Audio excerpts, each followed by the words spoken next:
Eu quero fugir. Me deixe sair! Me deixe sair! Quando todos estiverem conectados, ninguém poderá se esconder.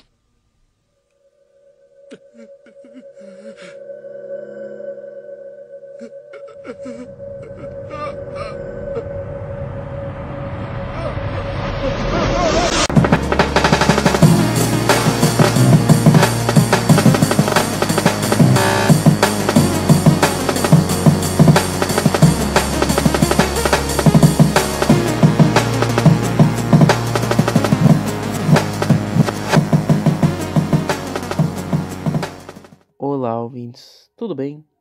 Bem-vindos ao Gnosticado, um programa de esoterismo, gnosticismo predileto de vocês. Bom, dessa vez eu vou trazer um apócrifo valentino, muito curioso, um dos meus preferidos. Eu já li, tá, esse apócrifo, eu já fiz esse programa, na verdade, só que eu não curti, cara. Eu reassisti, né, eu reouvi no caso. Eu tinha feito uns 2 semanas atrás, tinha editado já. E nos 45 do segundo tempo pensei, não ficou legal, vou refazer. Então, tá aí. Então, o terceiro episódio do Gnosticado ia ser o Evangelho de Felipe, mas não ficou legal, vou refazer. Eu fiz de um Atos de João. Enfim. Bom, para começar, ouvintes. Aliás, antes de começar, eu só vou pedir para vocês darem uma olhada no meu canal, tá? Porque o que eu vou trazer aqui, eu já falei várias vezes que é apócrifo, manuscrito, então vai ser mais a parte histórica desse documento, tá? Mas se vocês quiserem ver análise temática, né? Análise sobre os temas que ocorrem nesses apócrifos, eu vou fazer lá no meu canal, tá? Já tô pensando num tema aqui que vai ser legal, especificamente sobre o Evangelho de Felipe, tá? Então é bom que você dê uma olhada lá que vai ser legal. Ainda eu vou preparar um vídeo explicando como vai ser os horários das análises, mas enfim. Bom, agora para começar, ouvintes, o que acontece? Evangelho de Felipe, tá? Evangelho de Felipe. O Evangelho de Felipe é um apócrifo que foi encontrado em Nag Hammadi, tá? Esse apócrifo já tinha uns conhecimentos dele a partir acho que decreto de Laziano já falava, se eu não me engano, tá? Mas fato é que ele foi encontrado muito fragmentário no Nag Hammadi entre a hipóstase dos arcontes e o Evangelho de Tomé, tá? E de Mateus, acredite se quiser.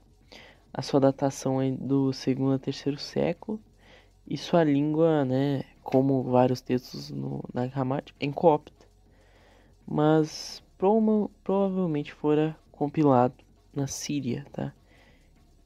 E a língua original acho que também não é cópita não, talvez. Tenho certeza, mas pelo que eu lembre, não. Como eu disse anteriormente, o Evangelho de Felipe, ele é um evangelho valentino, da vertente de Valentim. E Valentim, ouvintes, ele é um sujeito assim muito curioso no gnosticismo, porque ele criou essa seita. Criou essa seita não, né? Ele viveu o que ele acreditava ser a gnose dentro da Igreja Católica, né? E depois ele fora atacado por outros participantes desta, né? E isso altera bastante o seu jargão, tá? Sua corrente filosófica, por exemplo, é recheada, né, de citações de sacramentos, visões de um demiurgo que não é mau, mas é incompleto ou tolo, uma divisão de Sofia, desprezo pelo material, que é mais comum, é mais genérico entre os gnosticismos, e divisão entre pneumáticos pneumáticos, psíquicos e ílicos, que seriam 3 classes da raça humana.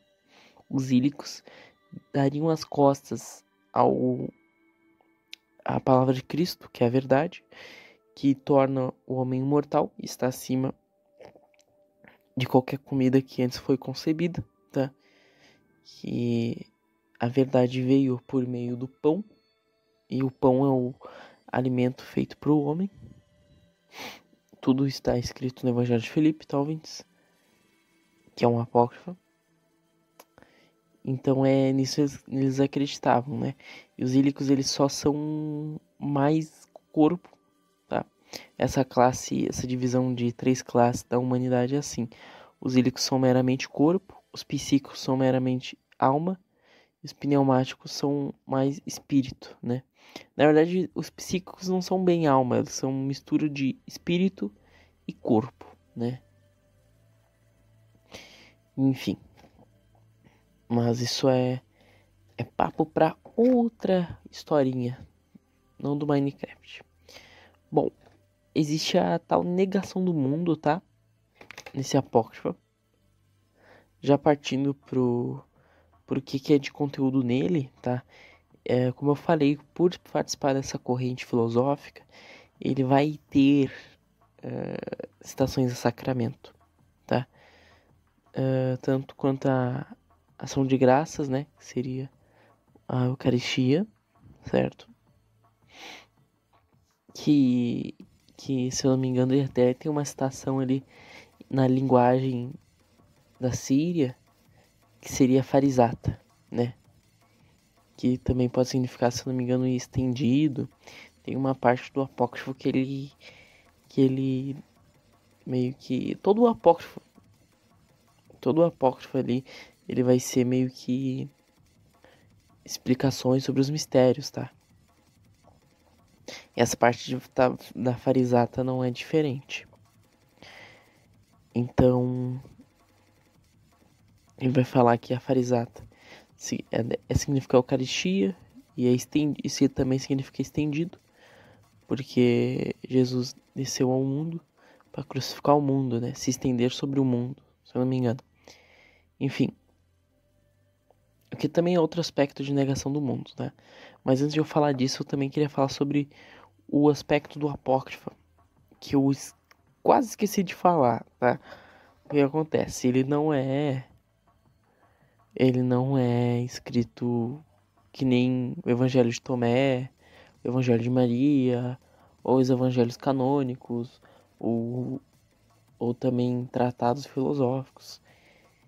Ele é mais uma dissertação sobre uma divagação sobre alguns temas que são recorrentes, tá? Poucos temas recorrentes, então ele é de tema fechado, ele tem uma pauta, algumas pautas, mas ele não trata, ele trata, né, de forma, às vezes trazendo um exemplo assim, o discípulo perguntou a Jesus, Jesus disse tal coisa, mas na maior parte do tempo ele traz as afirmações quanto à ressurreição, à salvação, a Cristo, a Maria, ao mundo, tá? A verdade, a luz, a alimentação, certo? E, bom, então essa é a estrutura do texto, tá, ouvintes? Ele não é bem um evangelho per se, tá? Quanto, que nem eu disse, ao conteúdo, ele tem essa negação do mundo, tá? Então existe uma realidade transcendente a este mundo. E estamos encarcerados, tá? Nesse ciclo de morte engendrada pela natureza. Eu lembro bem que eu li uma parte ali que dizia que o mundo, ele é necrófago, né? Então, o mundo, ele é necrófago. Que as pessoas comem do vivo, né? Para se tornarem mortas, certo? Não, dei uma relida aqui. Basicamente, quem se alimenta dos mortos, tá? Aqui nós se alimentamos dos mortos, enquanto a verdade se nutre da vida, tá?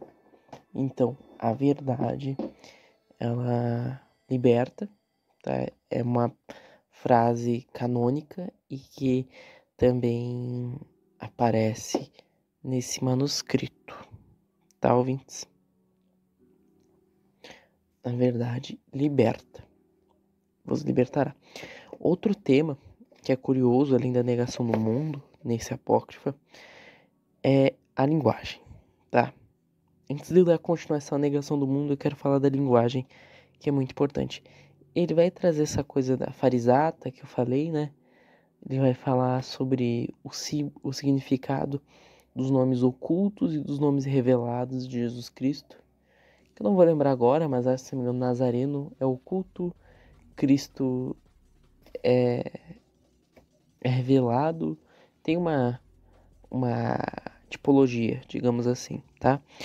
Mas o apócrifo ele deixa bem claro que são vibrações essas palavras que denominamos Pai, Luz, Espírito Santo, Cristo, certo? E que muitas vezes elas significam algo verdadeiro, nós não saberemos o que é até experimentá-las, até vivenciá-las, tá? E muitas vezes as potências, isto é, arcontes, utilizam os nomes bons e vinculam-os ao mal, para que o homem idolatre o mal, né? E isso é bem curioso, porque é um aspecto muito comum no gnosticismo, né? As potências sempre estão tentando enganar o homem, estão sempre revoltadas e ciumentas dele, mas nesse caso ainda é mais curioso porque envolve um atributo filológico e linguístico, o que eu não vejo muitas línguas, sabe? Muitas religiões, na verdade. Parece algo muito pragmático. Sei lá, é curioso, sabe? É muito arquetípico e eu acho isso legal desse evangelho, sabe? Trazer à tona esse tipo de interpretação. Então, realmente, os arcontes usam dos bons nomes para atribuí-los ao mal e os maus nomes, né, aos bons. Assim, para enganar o homem, né? Há uma parte muito interessante que eu adoro, né? É quando refere-se à verdade como uma verdade repleta de roupas, repleta de disfarces, de basicamente travestismo, enfim, porque ela veio ao mundo disfarçada em imagens e não pura, porque não poderia, né? Ela não conseguiria ser compreendida assim em linguagem comum, né? E, e é curioso isso e envolve essa coisa da linguagem que eu falei pra vocês, né? Em que parece que existe uma, assim como a maior parte do gnosticismo, mas dessa vez é muito interessante porque envolve um papel muito mais arquetípico, né? Então a verdade é como se fosse superior e as imagens fossem uma representação inferior da verdade, que teriam que ser, digamos, destiladas para compreendê-la, ou experienciadas, né? Ou convertidas, compreendidas. Entende, ouvintes? Enfim. Aqui, ó. A verdade ela não veio nua ao mundo, mas em volta de símbolos e imagens. Há uma regeneração e uma imagem da regeneração. É na verdade necessário que se renasça através de uma imagem. Que é a ressurreição? É preciso que a imagem ressuscite pela imagem, né? É preciso que a câmara nupcial e a imagem, através da imagem, entrem na verdade, que é a restauração final. Não vou dar continuidade, porque é bem longo, mas é o trecho que eu me referi, que é o dito 67, ou parágrafo, enfim, Estou usando a tradução da editora Mercúrio, tá?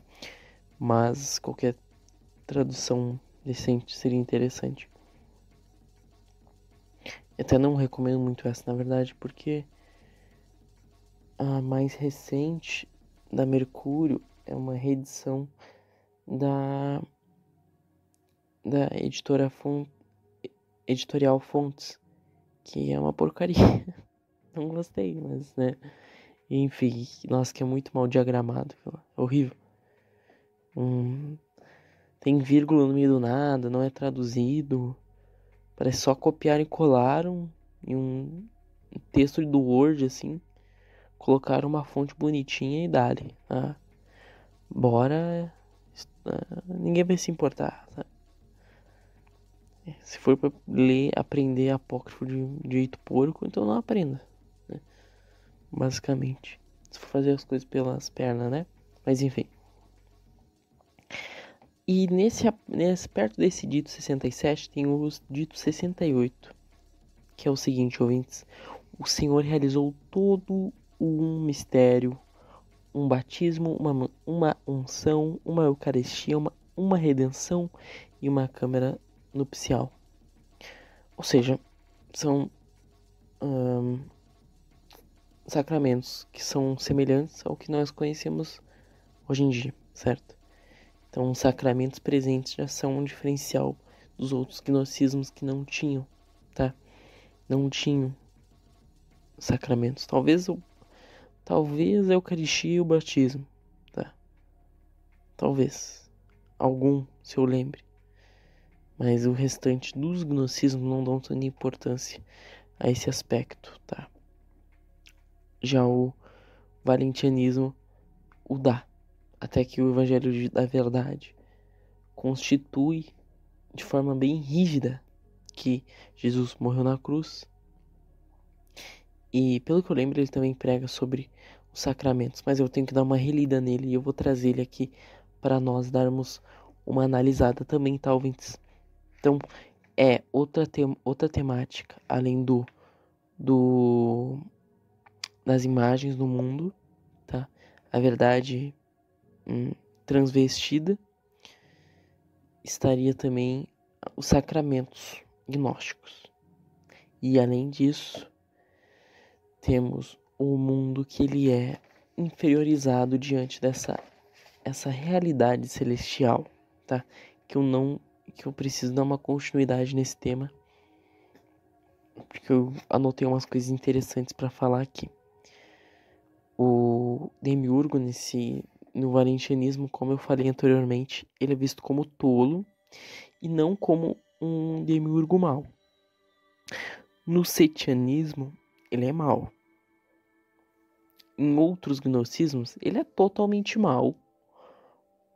Ou na rara ocasião do marcionismo, que tecnicamente não é bem gnosticismo, ele é justo, tá? Ele é o demiurgo justo. É estranho, mas sim, existe um tipo de, entre aspas, gnosticismo que não considera o demiurgo mau.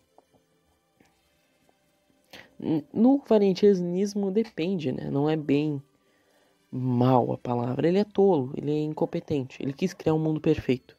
É que nem o criador da Matrix, né? Ele quis criar um mundo perfeito e não deu certo, né?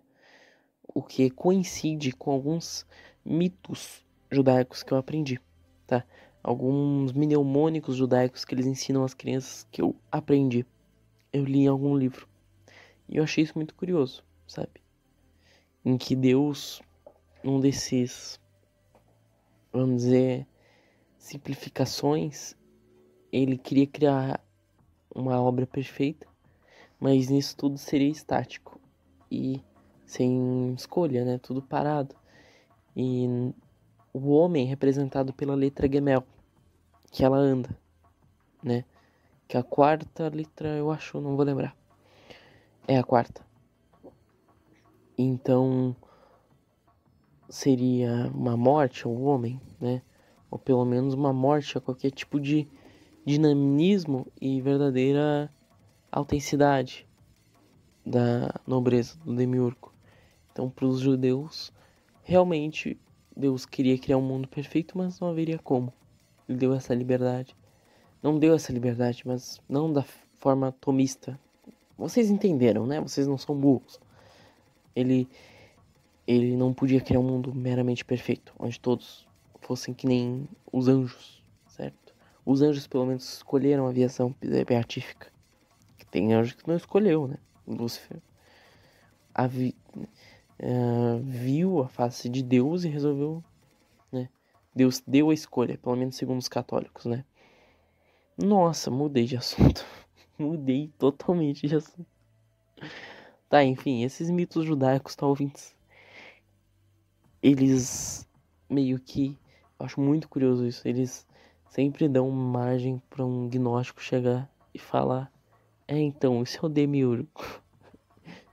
Eu sei que parece que eu tô sendo injusto, ou que eu tô manipulando esses contos, essas simplificações e essas analogias pra colocar o demiurgo no meio, mas eu juro que não, ouvintes. Juro que eu não tô ficando louco pela gnose. Por exemplo, em um desses escritos que eu li de um cabalista, que não é, né, algo avançado, não é.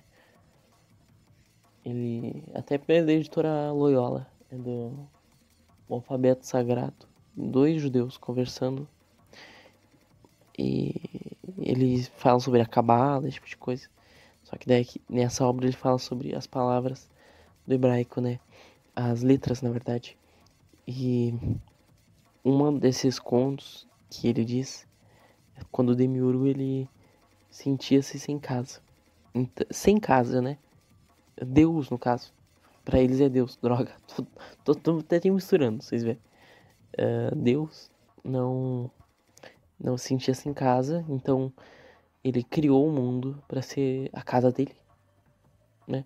Não a casa dele, mas pra ter a presença dele, vamos dizer, sabe? É uma simplificação, tá? Para as pessoas entenderem. Não é bem isso que eles acreditam, naturalmente. Não literalmente, pelo menos. E isso é muito louco, porque bate muito com essa visão gnóstica de um demiurgo imperfeito, que não tem casa, porque o demiurgo foi expulso. Quando ele foi criado, ele foi expulso das proximidades da luz, do pleroma. Ele teve que se afastar antes. Então, é natural que ele se sinta sem casa, né? Só que pro os Hassidim, né? Isso seria porque Deus, ele ele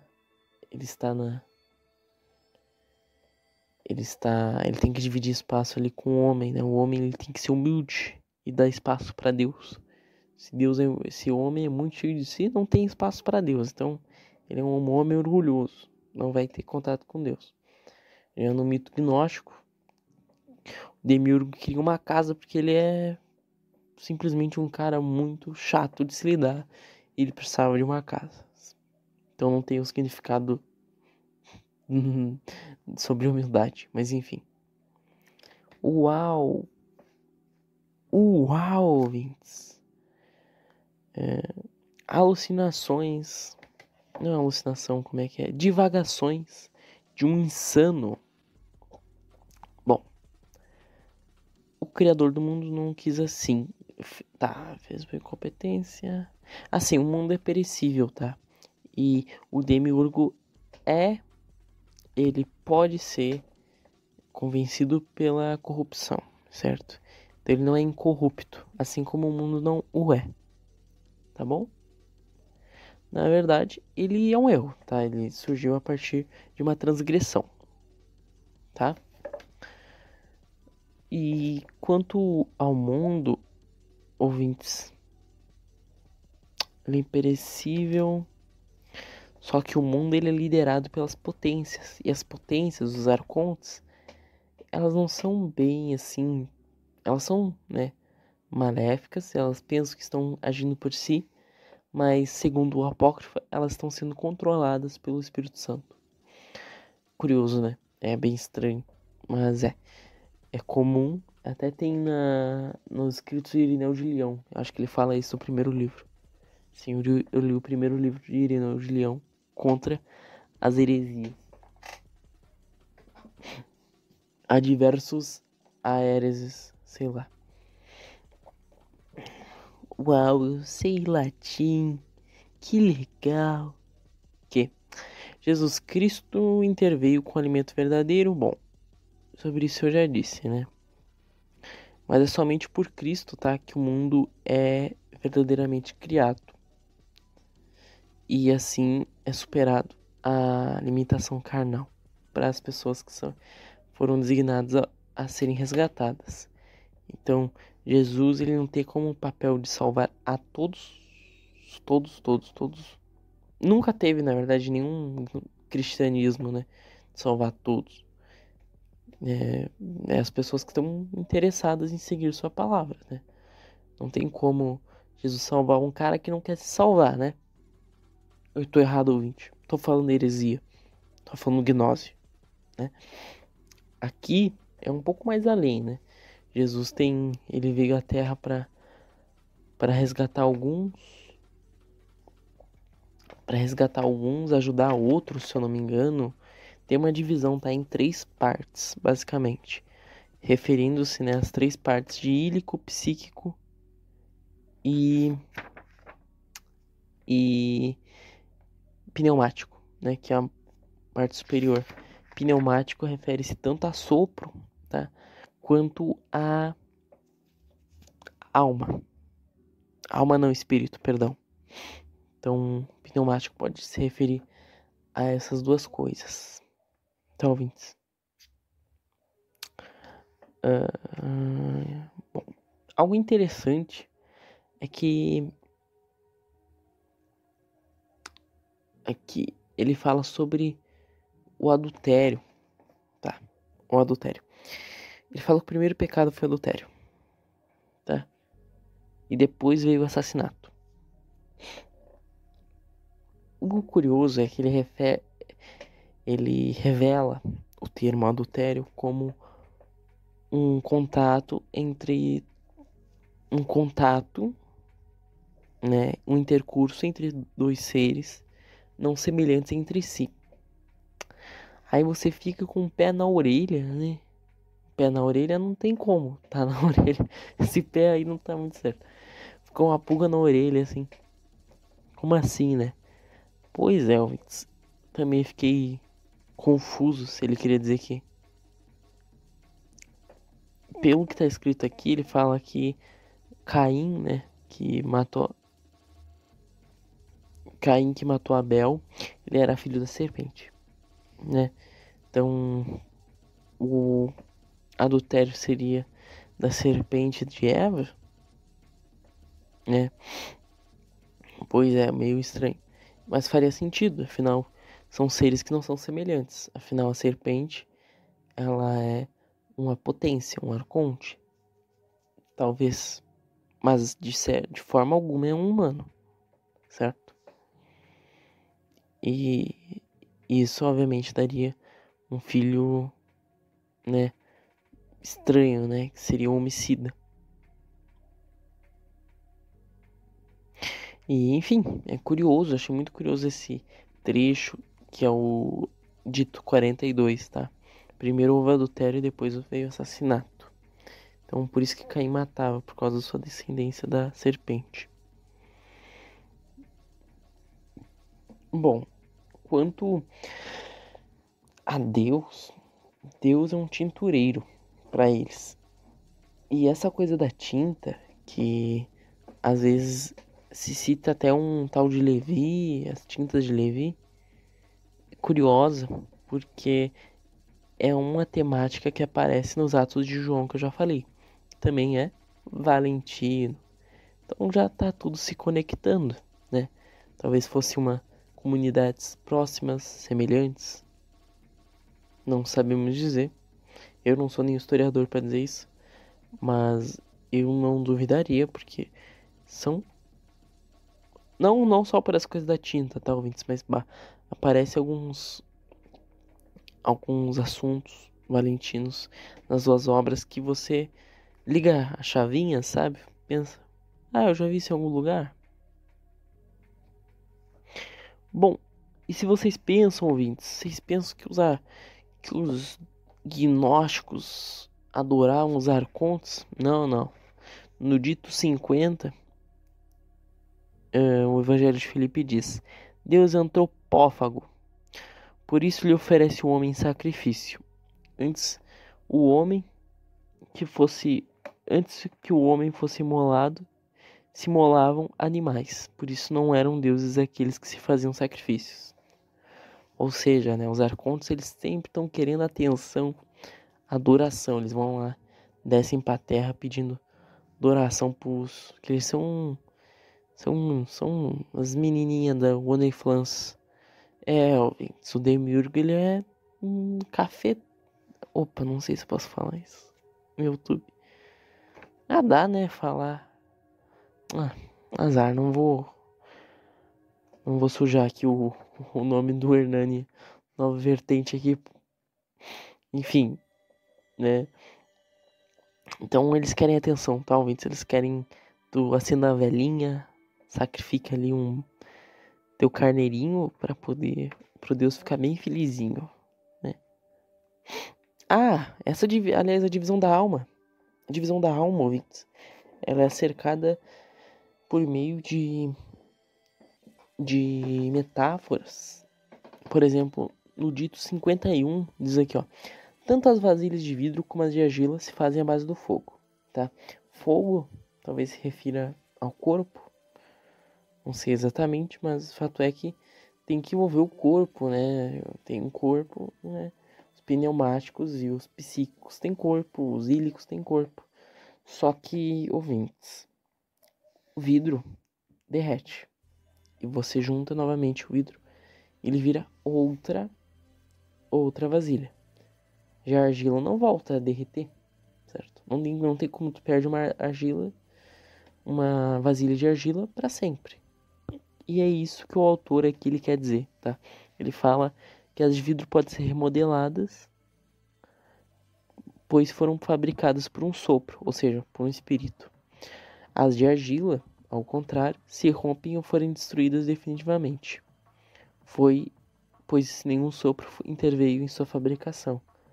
Ou seja, o sopro é muito curioso, ouvintes, porque a argila envolve argiloso, envolve Adão. Adão vem do vermelho, né, em hebraico, pelo que eu lembro. Tô errado? Não tô. Talvez eu esteja errado nisso.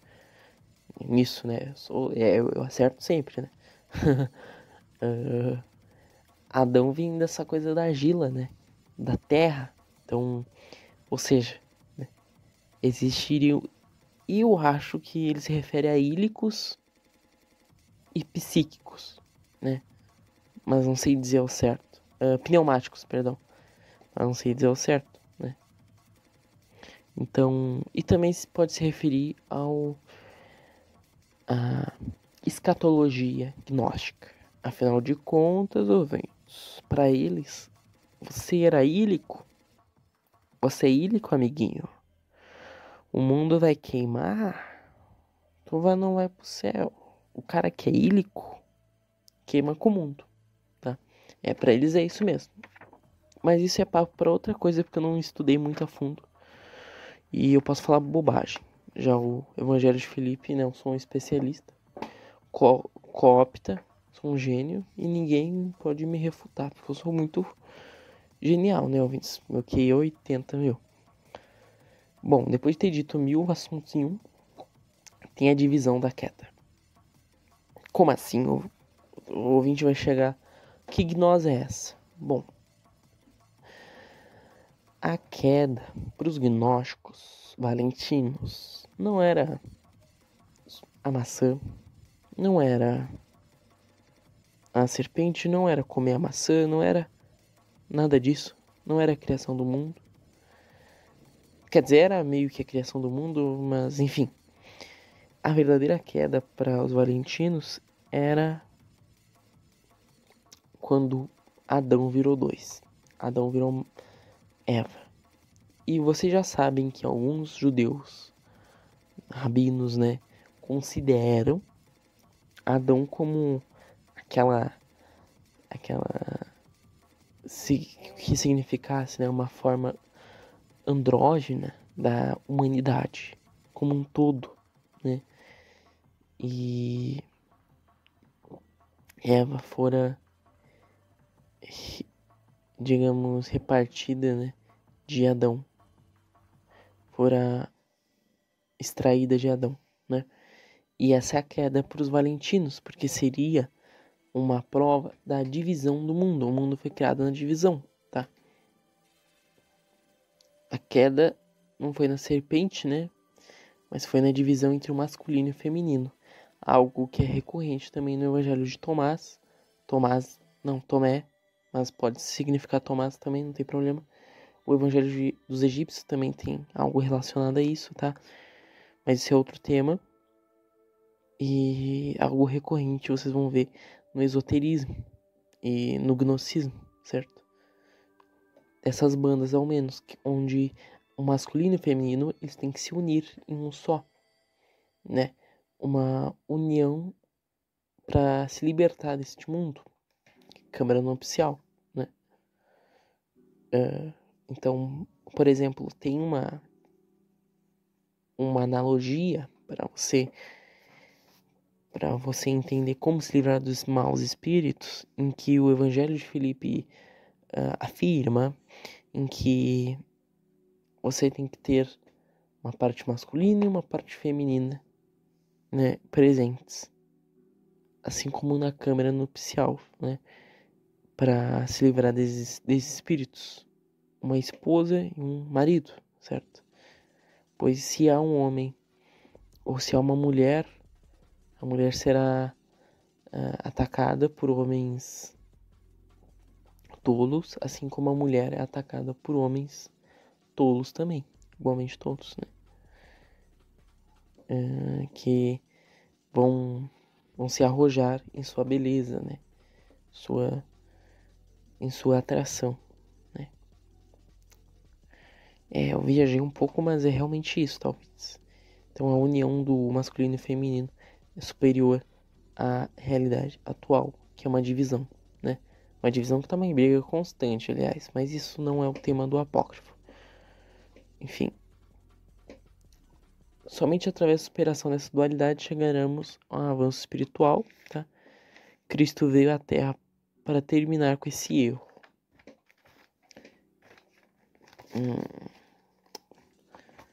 Ouvintes, eu falei do primeiro pecado já.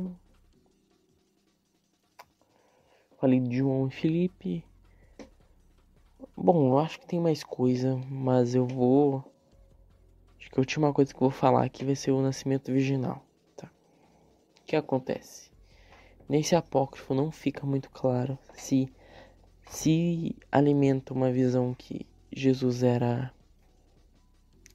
nasceu de Maria de forma virgem, né? Ou se fora concebido sem uma concepção virginal. Afinal, é afirmado que Jesus não diria Pai do céu se não houvesse outro, né? Se não diria somente Pai. Contudo, outrora, o termo virgem é insistido pelo próprio apócrifo quando se refere à mãe de Jesus. Então, ficamos essa dúvida quanto à concepção de Jesus, se foi virginal ou não, pois como seria José, pai de Jesus? Talvez não se referisse a José. Entende, ouvintes? É complexo, porque até uma briga linguística, como eu falei anteriormente, isso era importante para os valentinos. É dito que como o Espírito Santo conceberia, como uma mulher conceberia outra mulher, né? Ou seja, para Valentim, para os seus seguidores, não faria sentido que a Virgem Maria recebeu o Espírito Santo e assim concebeu Jesus, certo? Mas Não faz sentido o Espírito Santo estar aí no meio. Pois o Espírito, Ruach, né, do hebraico, é feminino. E do grego eu acho que é feminino também. Não vou saber certinho. Mas normalmente é feminino, tá? Então, para esses gnósticos, não faria sentido uma mulher engravidar outra mulher. Não faria sentido uma mulher, né? E o próprio apócrifa é bem persistente no quesito de afirmar que Maria não foi tocada por nenhuma potência, manipulada por nenhuma potência. Então, Maria é intocável. Enfim, ouvintes. Intocável, nossa. Parece um nome de um filme de ação, né? Maria a Intocável. Sim. Ouvintes, eu já falei várias vezes aqui sobre esses apócrifos. Vocês sabem que tem historiador que pega tudo isso que eu falei, joga no lixo e vai pegar a parte que vai me dar mais clique, vai dar mais curtida, vai dar mais polêmica. Que é o quê? O Evangelho fala que Jesus beija alguma parte de Maria Madalena e que os apóstolos diziam que ele a amava mais do que eles mesmos, que Jesus o nega. Bom, eu até melhor eu ter deixado isso por final, porque sempre envolve uma má vontade de ver esse tipo de situação, sabe? Porque até mesmo em outros apócrifos, por mais polêmicos e dissidentes que sejam, há beijos entre cristãos, tá? Maria beija outros apóstolos quando, em seu apócrifo, né? Maria Madalena, quando Jesus sobe aos céus. Então, é curioso isso. Então não é anormal o beijo, certo? E aqui muitas vezes é traduzido como beijo na boca. O que nem é certo, na verdade, porque não se sabe ao certo qual era a palavra. Mas pode ser completado de tal forma. Então, de qualquer maneira, Maria Madalena, nesse sentido, não seria fisicamente uma companheira de Jesus, como é referido no próprio apócrifo. Mas provavelmente os valentinos acreditavam, talvez, que ela era a segunda face de Cristo, né? Seria segunda no sentido de ser uma Sofia, né? Seria a companheira de Cristo, que a Sofia ela precisaria se unir, né, em uma só, que seria a Sofia Akamut, que é a baixa, e Sofia superior, né, a maior. Elas teriam que se unir para poder acabar com a criação e acabar com a criação desse mundo, né, afinal não haveria mais sementes a serem coletadas aqui, mais almas, e Demiurgo viveria sozinho e infeliz. Enfim. Nossa, de novo, eu mudei muito de assunto, né, ouvintes? Eu devia ter criado um roteiro, não sei. Mas acho que ficou melhor com certeza ficou melhor que o outro. Nossa, eu tava muito de mau humor. E agora eu falei com muita mais leveza. É isso, ouvintes. É isso. Tá? Mas interpretem o que vocês querem também. Do apócrifo eu não tô aqui pra, né? Eu só queria trazer os temas que ele retrata, o que ele fala. E eu fiquei relendo, lendo. Esse aí eu me inspirei, assim. Um verdadeiro poeta, meu. Imaginei o Bolsa falando e me inspirei, né? Então, imaginei o Bolsa. Acho que vocês já entenderam, né? Ouvintes. Droga, eu esqueci de falar no meu grupo de estudos. Azar. Quem ouviu até aqui merece meu grupo de estudos. Na próxima eu falo. Ai, ouvintes. É isso. Então, continuem ligados pro próximo episódio de Diagnosticado Vitriol.